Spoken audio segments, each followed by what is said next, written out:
Hey guys, welcome back to my channel. In today's video I'll show you how you can log into your Discord account. So first of all, you need to download the app either from your Play Store or App Store if you are logging it from the app itself. So once downloaded, open the app. Now simply tap on the login option, which is at the bottom of the screen. Now you need to enter your email number or your phone number. So this is the email number or phone number with which you have created your Discord account in the first place. So on the first box, enter your email or phone number.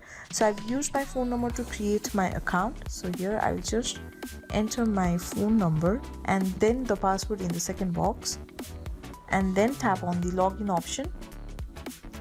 So that's how you can log into your Discord account. So if you want the app to send you notification, tap on the allow option, or you can tap on maybe later. And also if you want to update the password, tap on update password option, or skip the part and tap on not now.